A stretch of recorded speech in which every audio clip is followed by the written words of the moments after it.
রাস্তার পাশে অসহায় অবস্থায় পড়ে থাকা পরিচয়হীন বৃদ্ধ তার পরিবারের কাছে ফিরে গেছেন।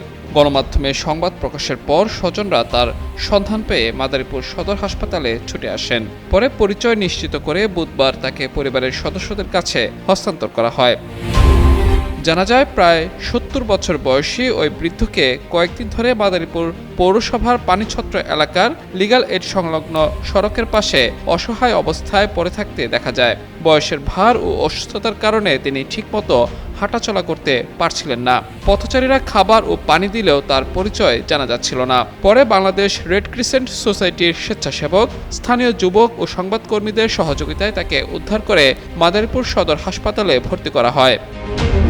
হাসপাতালে চিকিৎসাধীন অবস্থায় তিনি নিজের নাম, পরিচয় বা ঠিকানা স্পষ্টভাবে জানাতে পারেননি। পরে গণমাধ্যমে তার অসহায় অবস্থার সংবাদ প্রকাশিত হলে বিষয়টি সামাজিক যোগাযোগ মাধ্যমে ছড়িয়ে পড়ে এবং ব্যাপক সাড়া ফেলে।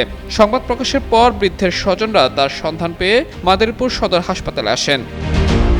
স্বজনরা জানান, হেমায়েত মোল্লা নামের ওই বৃদ্ধের বাড়ি খুলনা জেলার সোনাডাঙ্গা উপজেলার বানরগাতি আল আমিন কান্দি এলাকায়। তার ছেলে তারেক হোসেন মোল্লা, বড় ছেলে ফারুক মোল্লা এবং নাতি মনিরুল ইসলাম হাসপাতালে এসে তাকে বাড়িতে নিয়ে যান।